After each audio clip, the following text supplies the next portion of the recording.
Shoot a moving target? How hard can that be? Stick with me through 5 steps and I'll show you.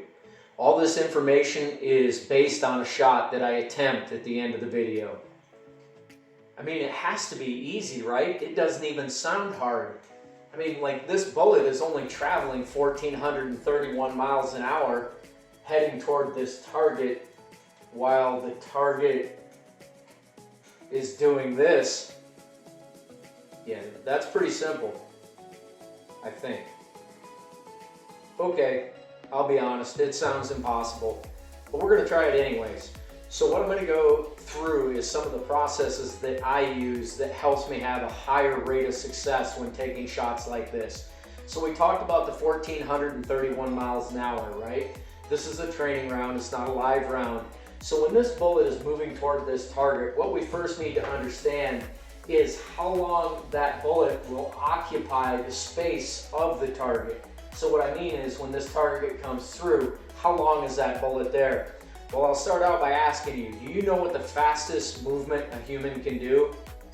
It's snapping their fingers. That generally happens in about 7 milliseconds. This bullet will occupy this space. This is a pool ball at 2 1/4 inches. It will occupy that space for 0.089 milliseconds. Okay? So that is really close to not at all. So we need to figure out how to get that ball in front of that bullet traveling at that speed. The first thing that I like to know is the target size in MOA.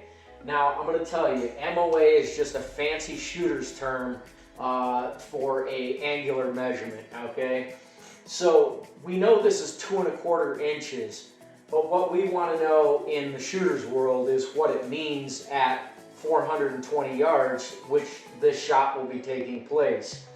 So just roughly, it's 1.0472 times your distance, and then you take that width of the pool ball, 2 1/4, and multiply it by that answer. So in the end, this is a half MOA target at 420 yards. And in the shooter lingo, if it was a 5 MOA target, that would be way easier. If it was a 0.05 MOA target, like that Tic Tac that I shot at 504 yards while it was moving, that's really hard. So that's the first thing that I like to figure out. Next thing, I'm just going to go over a couple of fun facts here in your load development. So the whole process of building this to make this shot, some of the cool things that a lot of people don't know about is, when you fire these, the case becomes brittle or less elastic. So in the process of making these, you actually cook them, okay? And you bring back that elasticity. And it's a very specific process that I really dumbed down, but that's one fact. Another thing is it's, a lot of work is put into how the bullet is actually held in the mouth of the case, okay? So it's referred to as neck tension. But that's very important and quite a lengthy process on developing and how to achieve that. And even your amounts of powder, the propellant that's inside that case, can theoretically be counted down to the kernel, which is equivalent to, let's say, a little piece of pepper, or some of them are about the size of a large grain of salt, right? So it's pretty small. The next thing is leading the target, okay? So we talked about how it's 0.089 milliseconds that this bullet is in this space. Well, what about how long is that ball going to be in the space with it swinging back and forth? Well, this, and I'll get into this during target building, but this ball is going to be moving roughly 2 3/4 miles an hour. What that means is a human blinks their eye in anywhere between 100 and 150 milliseconds, okay? This ball will only occupy the same space that this bullet is going to be at 3 times faster than the average human blinks their eye, or at basically 50 milliseconds. So we need to send something that's traveling 1,400 miles an hour to meet something that's traveling about 3 miles an hour. And the biggest window of opportunity that we have is a 50 millisecond window. Well, that does not sound promising at all. So let's get into ballistic calculations. So there is apps and whatnot that you can put a lot of information in, and it will put out this shot. It will basically configure your shot. I'm trying to keep this real simple. And you can dial it up on your scope. Well, there's some pretty neat things that you don't really think about if you're not a shooter, is air pressure. The greater the pressure is, the more resistance it puts on the bullet, leading it to be affected by gravity more, so that needs to be adjusted. Cooler temperatures, the air is more dense, so that allows gravity to work on it longer. And then there's weird things that we create ourselves when we start manufacturing weapons that shoot the bullet, things like spin drift. So you've heard of rifling or lands and grooves in a barrel, but it's the thing that causes the bullet to spin in the air. Well, that makes the bullet drift generally in the direction of the spin. So we've created another problem that these ballistic calculators have to correct for us, right? So there's really weird little things in there, and if you ever watch Shooter with Marky Mark, they talk about the Coriolis effect, and the bullet's in the air and the earth is spinning, and that plays a big part in longer shots, not necessarily as much in this shot, but it's fun to talk about, right? And then the fifth thing is building the target. Well, my wife, she saw that shot where I shoot that apple off of a mannequin's head, and after running 1/4 of a mile at a full sprint, and that was great success. So I tried to convince her to stand down there and swing this thing around. She was having nothing to do with it. There's no trust there. So I got to come up with a way to deliver this ball. Well, I used a wind-up egg timer, and I mounted it to a stand, and I affixed a bunch of popsicle sticks to it so that I can get on my motorcycle, ride 1/4 mile back, get on the gun, start staring through the scope, so that when this thing gets sent off, I'm ready to go. Well, that was the easy part. When constructing this target, we also have to think about time of flight, okay? And time of flight is based off velocity and all these things that I've already told you about, how long that bullet will take until it reaches this point.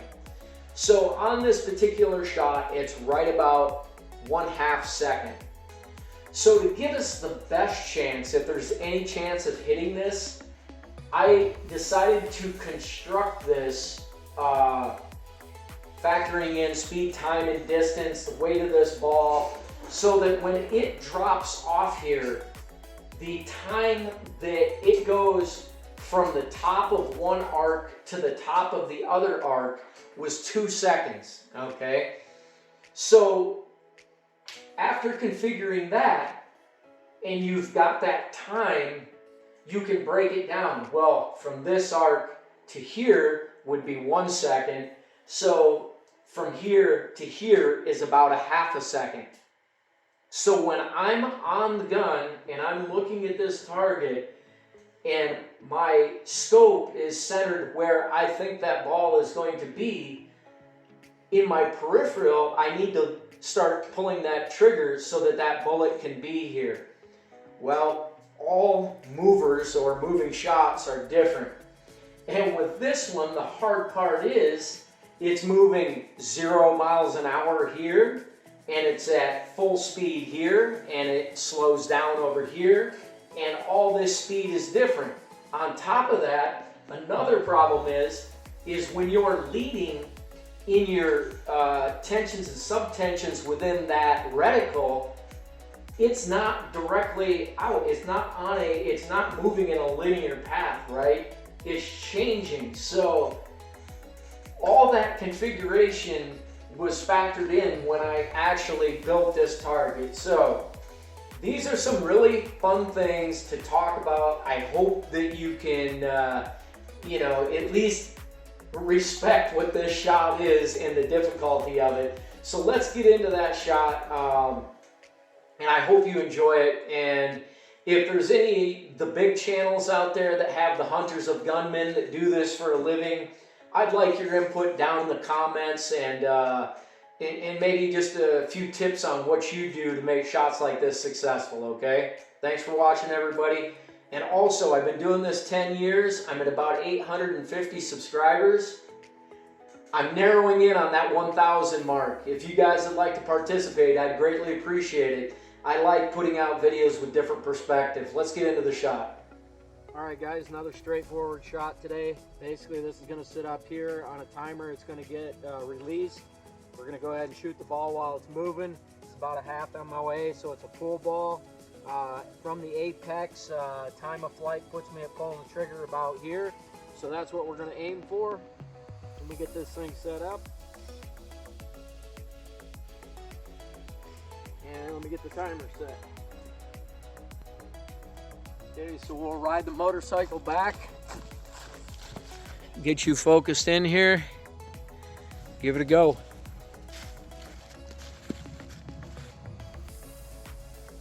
There's no trickery on this shot. It's basically just knowing your time of flight and when that ball is going to cross the path. So see how we do. Nice day, no wind, 30 degrees. Not bad for a Michigan February.